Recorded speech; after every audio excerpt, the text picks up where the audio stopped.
Assalamu alaikum students. This is our lecture part 2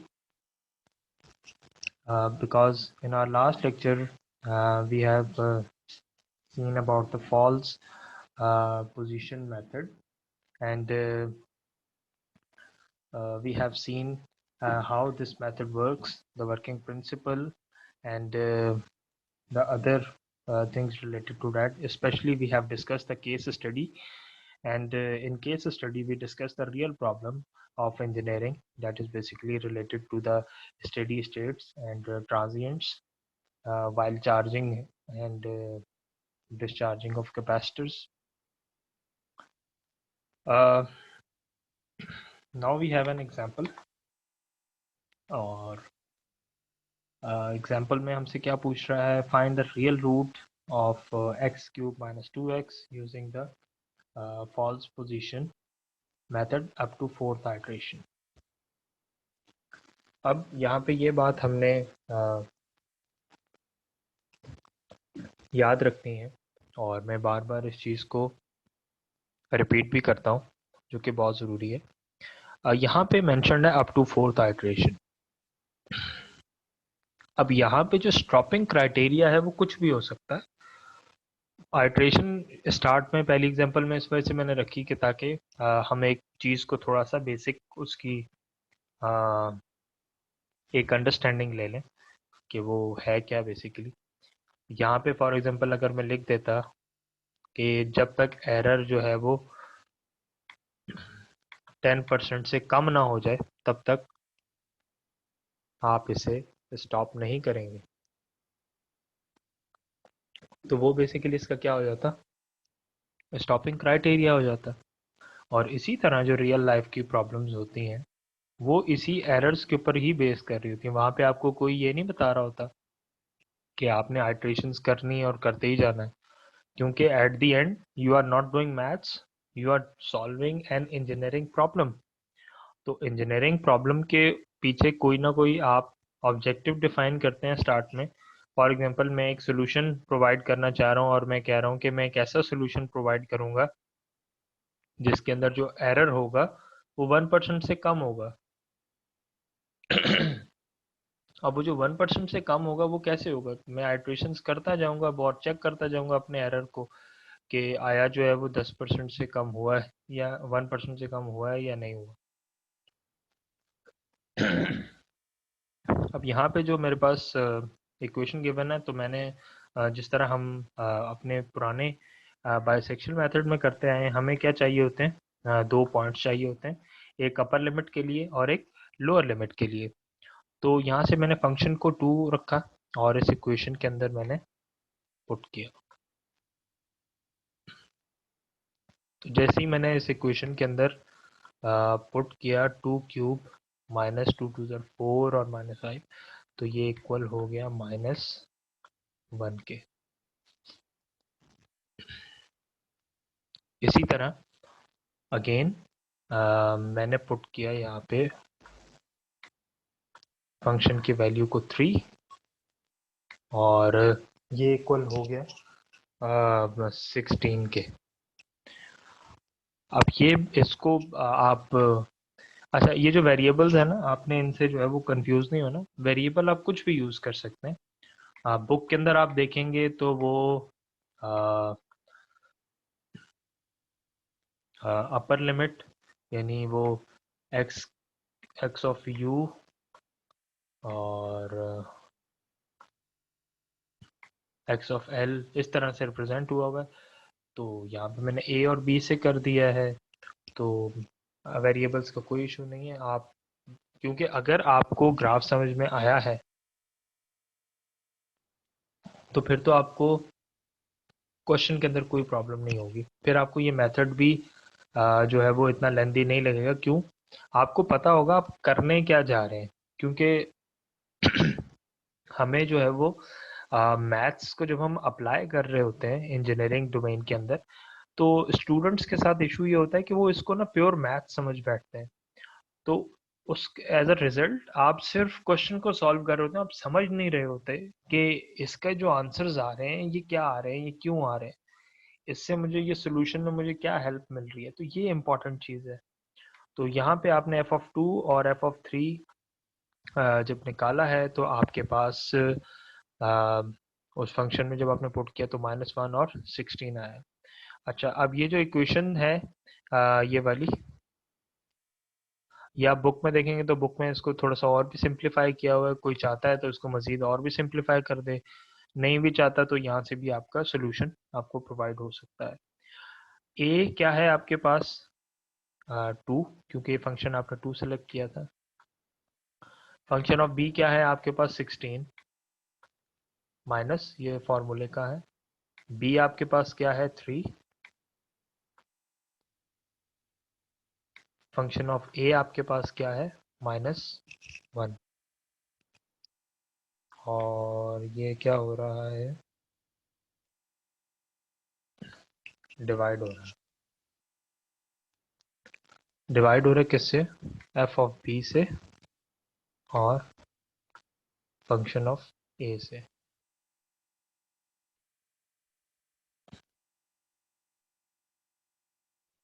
यहाँ पे आप वैल्यूज पुट करेंगे जस्ट लाइक ए के अंदर आपके पास क्या वैल्यू है 2,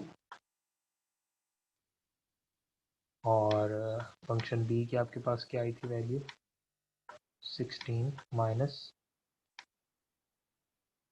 सॉरी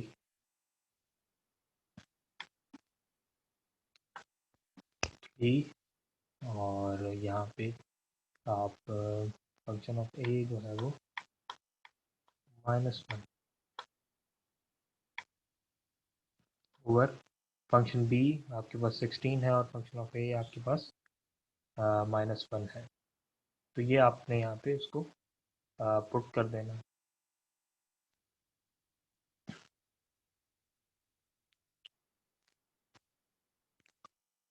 तो जैसे ही आप यहाँ पे जिस तरह मैंने आपको बताया आप पुट करते हैं तो आपके पास क्या वैल्यू आते हैं 2.0588।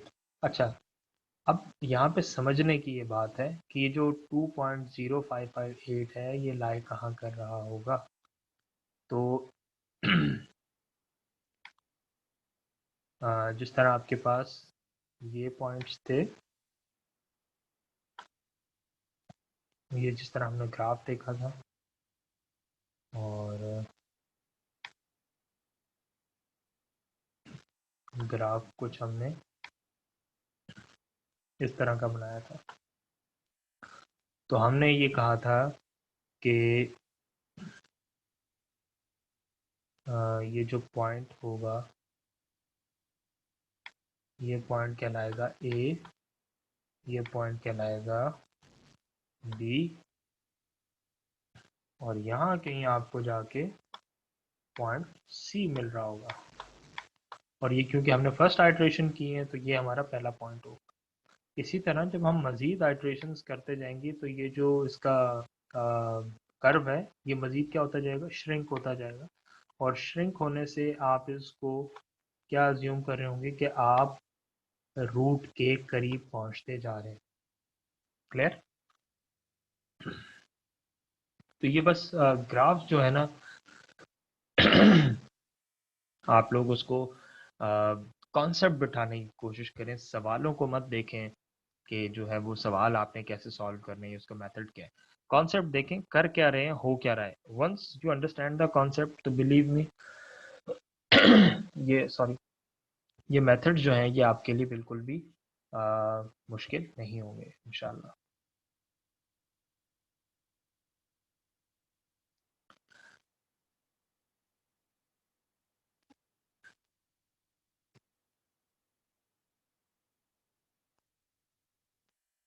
यहाँ पे जब आपने दोबारा जो आपके पास फंक्शन की वैल्यू आई थी 2.058, वो आपने दोबारा क्या लिख दी, जो आपके पास पिछली इक्वेशन थी ये x³ - 2x - 5 के अंदर, यहाँ पे आपने इस वैल्यू को पुट कर दिया। अब सेकेंड आइट्रेशन के अंदर क्या है, now c is the negative and b remain the same. और हम ये देखते हैं कि जब आप यहाँ पे c पे कर रहे हैं तो वो क्या है आपके पास वैल्यू है लेस देन 0 ही। ठीक है, अब लेस देन 0 है तो इसका मतलब है ये जो a था वो क्या हो जाएगा वो चेंज हो जाएगा और जहाँ पे ए था उसकी जगह सी की वैल्यू आई, क्योंकि एक नया पॉइंट आ गया है, एक नई आइट्रेशन आपने की थी, एक नया पॉइंट आ गया और आप मजीद उस रूट के करीब होते जा रहे हैं। और इसी तरह आप जो है वो अ, इसको दोबारा से इस वैल्यू को फंक्शन ऑफ ए के अंदर आप ये वैल्यू दोबारा रखेंगे और आपके पास एक फंक्शन की वैल्यू आ जाएगी और आप इसको सी को सॉल्व करेंगे और आपके पास एक वैल्यू आएगी जो कि यहाँ पे मेंशन्ड है, जो कि कैलकुलेशन सॉल्व करने से आई है 2.0812, जो कि सी की वैल्यू थी। और अगेन इसी को आप दोबारा वो एक्स क्यूब -2x वाली इक्वेशन में रखेंगे तो आपके पास ये वैल्यू आएगी।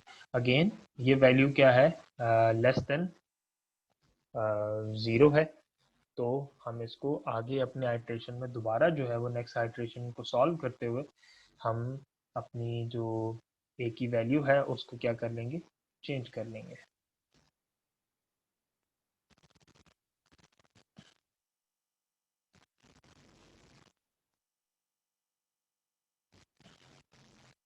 अच्छा, यहाँ पे आप क्या करेंगे, दोबारा आपने क्योंकि ए की वो प्रीवियस वैल्यू जो भी आई थी हमारे पास वो रखी और बी जो है वो इक्वल था 3 के। यहाँ पे जो आपके पास फंक्शन की वैल्यू आई है वो 0.1479 आई है और फंक्शन बी की वैल्यू जो है वो आपके पास आई है वो आई है 16। अगेन जो सी की वैल्यू है वो आपने दोबारा से ये सारी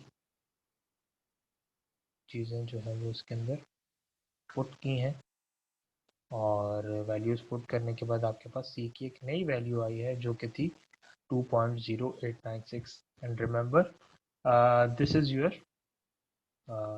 थर्ड आइट्रेशन, आप तीसरी आइट्रेशन कर रहे हैं और यहाँ पे आपको ये वैल्यू जो है वो मिली है और इसी वैल्यू को आपने दोबारा से वो जो हमारी एक्स क्यूब वाली इक्वेशन है जो हमारी मेजर इक्वेशन है उसके अंदर आपने पुट की और -0.551 आया जो कि अगेन लेस देन है किससे, ज़ीरो से।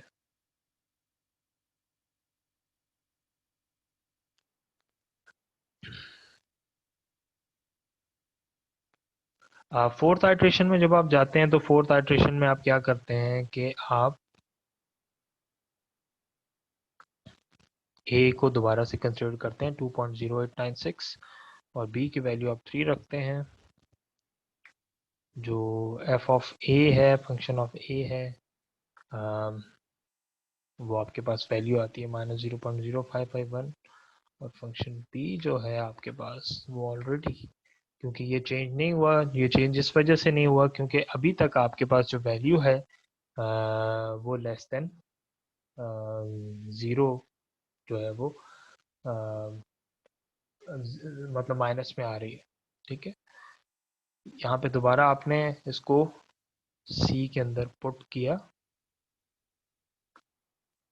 और आपके पास ये 2.0927 वैल्यू आई। अब ये आपके पास यहाँ पे फोर्थ आइट्रेशन जो है वो परफॉर्म हो गई। अब आपको यहाँ पे समझने के लिए एक थोड़ी सी जो हमने जब इसके एडवांटेजेस और डिसएडवांटेजेस में डिस्कस कर रहा था तो मैंने ये डिस्कस किया था कि जो इसका रेट ऑफ कन्वर्जेंस है, यानी जो जो इक्वेशन कन्वर्ज करती है, ये बाइसेक्शन मेथड से बहुत ज़्यादा अच्छा है। यानी जो उसका कन्वर्जेंस रेट, क्योंकि ये सेम क्वेश्चन यानी जो सेम इक्वेशन जो है जब हमने बाइसेक्शन मेथड से की थी तो हमारे पास जाके कहीं आप अपने पिछले लेक्चर्स को रेफर भी कर सकते हैं, तो 12th आइट्रेशन के अंदर जाके हमारे पास ऑलमोस्ट ये वैल्यू आई थी, ये ऐसे मिलती जुलती वैल्यू आई थी। लेकिन यहाँ पे हमारे पास फोर्थ आइट्रेशन में ये वैल्यू आ गई। अब इससे हम क्या बात समझे, इससे हम ये बात समझे कि जो फॉल्स पोजीशन मेथड है वो उसके अंदर जो कंप्यूटेशनल जो चीज़ें हैं वो बहुत ज़्यादा आसान है as compare to the bisection method.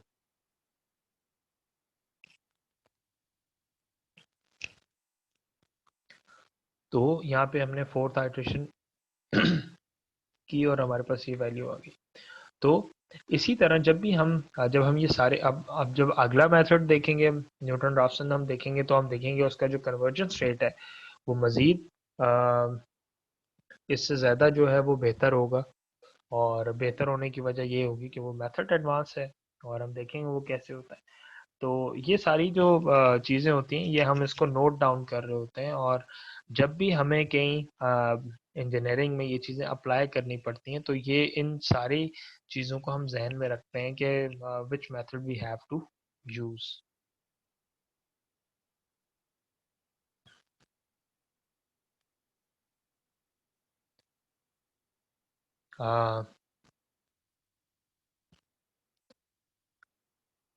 एक और आपके पास एग्जांपल है, जो बेसिकली ट्रांसेंडेंटल आपके पास इक्वेशंस होती हैं।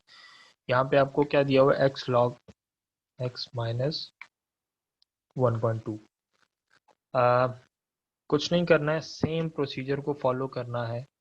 आपने एफ ऑफ वन रख के देखा, आपके पास वैल्यू आई -1.2 जो कि लेस देन थी 0 से। आपने एफ ऑफ टू रख के देखा जिसकी वैल्यू थी -0.6 जो कि लेस देन 0 थी। एफ ऑफ थ्री आपने रखा जो कि 0.23 जो कि ग्रेटर है 0 से। अब जो चीज़ हम फॉलो करते आ रहे हैं वो ये है कि हमें ये दो वैल्यूज़ ले लेनी चाहिए, लेकिन हम क्या करते हैं, अपनी चीज़ को थोड़ा सा मज़ीद क्या करते हैं, आसान बनाते हैं।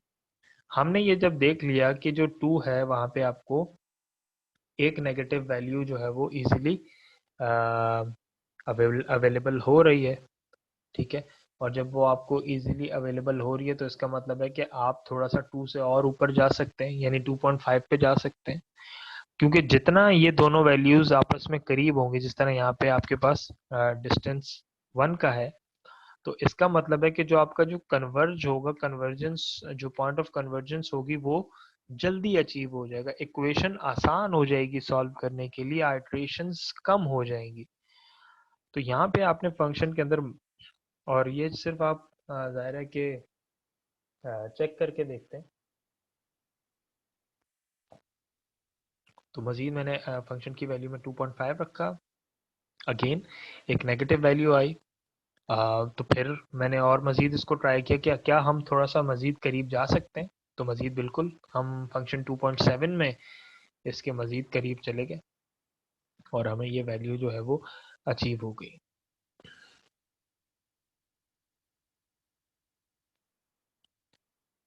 क्योंकि जब फंक्शन 2.8 पे मैंने ये देखा कि जो 2.8 है वहाँ पे मुझे पॉजिटिव वैल्यू मिल रही है, तो डोंट यू थिंक कि हम कितने करीब आ गए। यानी पहले मैं 0.2 0.3 की बात कर रहा था, लेकिन अब मैं क्या बात कर रहा हूँ, अब मैं बात कर रहा हूँ 2.7 और 2.8 के दरमियान। तो इसका मतलब है डेफिनेटली ये चीज़ हमें समझ में आती है कि अब जो है मेरी जो आइट्रेशंस हैं उनकी तादाद भी कम होगी अगर मैं इन दो पॉइंट्स के दरमियान ले रहा होता। जिस तरह सर्च मेथड होता है, ठीक है। आप लाइब्रेरी में बुक सर्च करने गए हैं, मैंने आपको एक बुक बता दी, आप ना कैटलॉग देखते हैं ना आप और कुछ, आप बस अंदर चले गए। अब आपके लिए पूरा सेट क्या है, आपका एंट्री पॉइंट पॉइंट ए है, और जहाँ पे लाइब्रेरी खत्म हो रही है वहाँ पे पॉइंट जो बी है। अब वहाँ पे मैंने एक बुक, अब आप ये नहीं देख रहे कि भाई ये मैं कौन से रैक में जाऊँ, कहाँ जाऊँ, आप बस रेंडमली चेक कर रहे हैं। तो आपको कितनी टाइम लग जाएगा उसको देखने में। लेकिन मैं अगर आपको ये स्पेसिफाई कर देता हूँ कि आपने जो है वो एक स्पेसिफिक पोर्शन के अंदर जाके आपने फाइंड आउट करना है, तो वो आपके लिए ज़्यादा आसान हो जाएगा। तो इसी तरह ये जो सर्च मेथड्स हैं, जो रूट को लोकेट करने के जो मेथड हैं, इसके अंदर हमारी कोशिश ये होती है कि हम मज़ीद करीब से करीब तर आए, ताकि हमें इक्वेशन के अंदर आसानी हो। तो ए की मैंने वैल्यू 2.7 रख दी और बी मेरे पास आ गया 2.8। एफ ऑफ ए जब मैंने इसको निकाला, और एफ ऑफ बी जब मैंने इसको निकाला, तो मेरे पास जो है वो सी की एक वैल्यू आ गई जो कि हम पहले भी देख चुके हैं इक्वेशन में रख के। फंक्शन क्योंकि मैंने इसके अंदर लगाया और इस इक्वेशन के अंदर, इक्वेशन मेरे पास क्या थी, x log 10x। तो जब मैंने सेकेंड आइट्रेशन की तो अगेन सेम प्रोसीजर रिपीट होगा, लेकिन अब जहाँ पे ये वैल्यू थी 2.74 वो रिप्लेस कर देगी 2.7 को। यानी आप देखें, आप 2.7 से कहाँ पे आ गए, 2.74 पे। इसका मतलब है कि योर ईच आइट्रेशन जो है वो क्लोज कर रही है आपको उसके आपके रूट के करीब।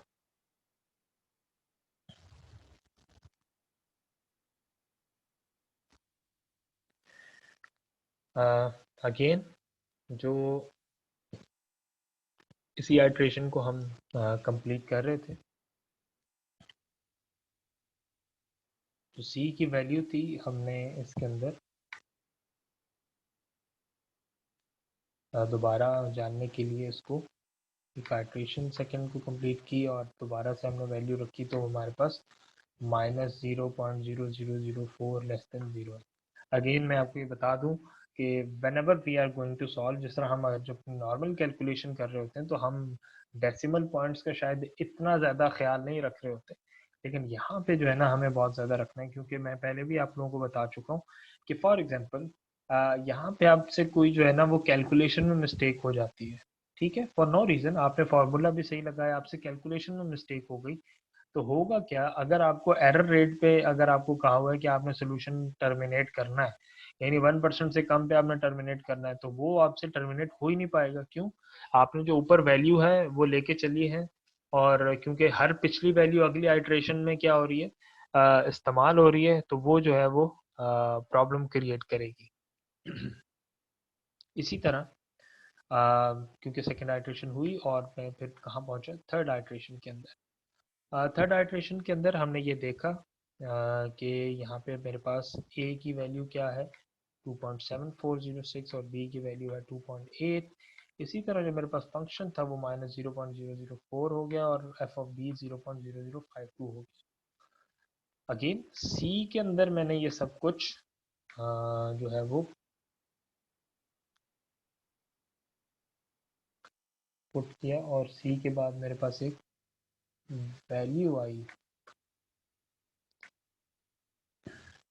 जो कि थी 2.7406। तो ये थर्ड आइट्रेशन के नतीजे में मेरे पास एक वैल्यू आई, जो कि क्या वैल्यू थी, जो सी की वैल्यू थी, और ये वो क्योंकि हमें स्टॉपिंग क्राइटेरिया बताया गया था कि आप थर्ड आइट्रेशन के अंदर आप इसको स्टॉप कर सकते हैं।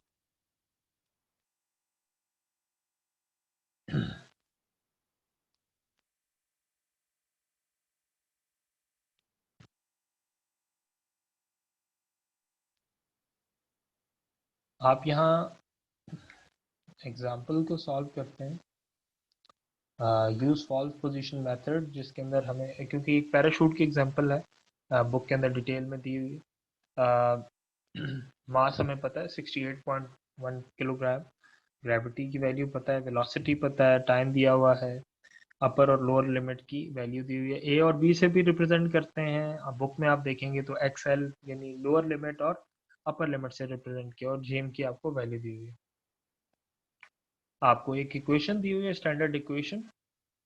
कुछ नहीं करना है, जिस तरह हम पहले अपना प्रोसीजर फॉलो कर रहे थे कि एफ ऑफ ए आप निकालते हैं, यानी, और यहाँ पे जो इस क्वेश्चन के अंदर आपको एक अच्छी बात मिलेगी कि आपने खुद सेलेक्ट नहीं करना है कि अपर लिमिट आपने क्या रखनी है। जिस तरह पिछले आपने दो क्वेश्चंस में देखा कि आप खुद जो है वो हिट एंड ट्रायल से चेक कर रहे थे कि कौन सी वैल्यू नेगेटिव कहाँ पे आ सकती है या कौन सी वैल्यू कहाँ पे पॉजिटिव आ सकती है। तो यहाँ पे आपने ऐसा कुछ नहीं करना है। तो फंक्शन की जब वैल्यू आप 12 रखते हैं, तो हम इस फंक्शन के अंदर सारी वैल्यूज पुट करने के बाद एक हमारे पास वैल्यू आती है जो कि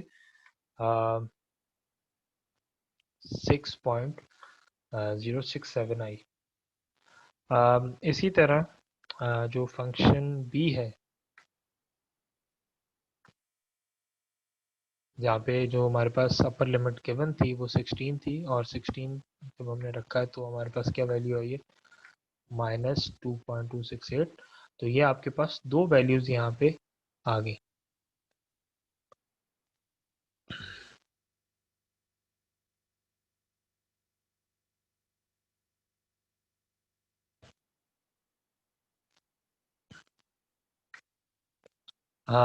यहाँ पे जो मैंने फार्मूला यूज़ किया वो एक्स के रेफरेंस से यूज़ कर लिया है, ताकि थोड़े से अगर स्टूडेंट्स अगर इशू हो कि वो बुक से देखें और वो ये कहें कि यहाँ पे तो एक्स के रेफरेंस से यूज़ हुआ है, तो हमने एक्स के, क्योंकि वेरिएबल है, आप वो कुछ भी इसके अंदर वैल्यू ले सकते हैं अपनी आसानी के लिहाज से। ठीक है, तो यहाँ पे एक्स यू और एक्स एल का मतलब अपर एंड लोअर लिमिट है। तो हमने यहाँ पे वैल्यूज पुट की और हमारे पास एक्स आर की एक वैल्यू आई, जो कि थी 14.911। मजीद उस वैल्यू को हम जब आगे लेके चलते हैं अ,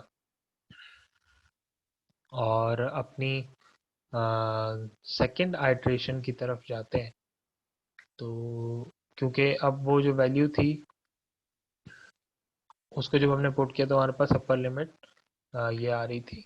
तो इसका मतलब है कि जो आने वाली इक्वेशन होगी उसके अंदर ये वैल्यू चेंज होगी।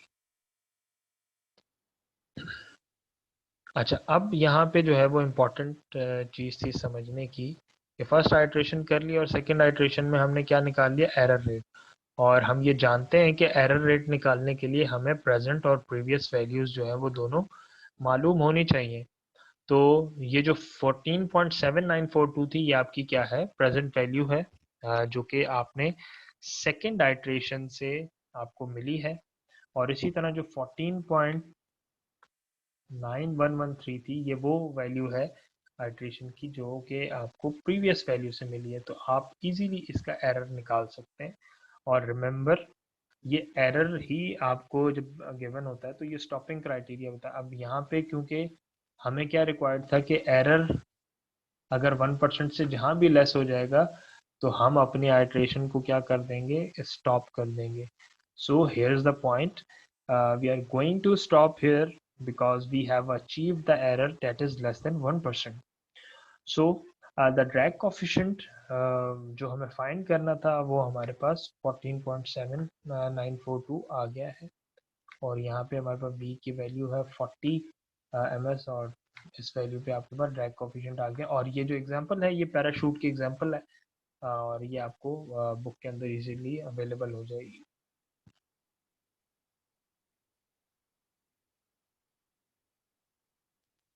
सो इसका जो कंक्लूजन है, कुछ इसके जो क्वेश्चंस हैं इसके भी और बाइसेक्शन मेथड के भी, वो भी मैं आपको दूंगा एज अ प्रैक्टिस प्रॉब्लम, ताकि आप इस मेथड को मज़ीद थोड़ा सा प्रैक्टिस करें और इसको सॉल्व करने की कोशिश कीजिए। तो ये हमारा जो सेकंड मेथड था, फॉल्स पोजीशन मेथड या रेगुलर फॉल्सी मेथड, ये हमने कंप्लीट कर लिया है। हमने पहले देखा कि किस तरह से इसको ड्राइव करना है, इस ग्राफ की क्या इंपॉर्टेंस है, इसके एडवांटेजेस डिसएडवांटेजेस क्या हैं, कुछ एग्जांपल्स देखी हैं। सबसे इम्पोर्टेंट हमने केस स्टडी देखी है, क्योंकि अगेन केस स्टडी जो है वो इम्पोर्टेंट है कि वो किस तरह से इंजीनियरिंग प्रॉब्लम्स के अंदर वो चीज़ें अप्लाई हो रही हैं। सो थैंक यू स्टूडेंट्स, इंशाल्लाह नेक्स्ट वीक आपसे जो है वो हम अपने नेक्स्ट मेथड के ऊपर डिस्कशन करेंगे।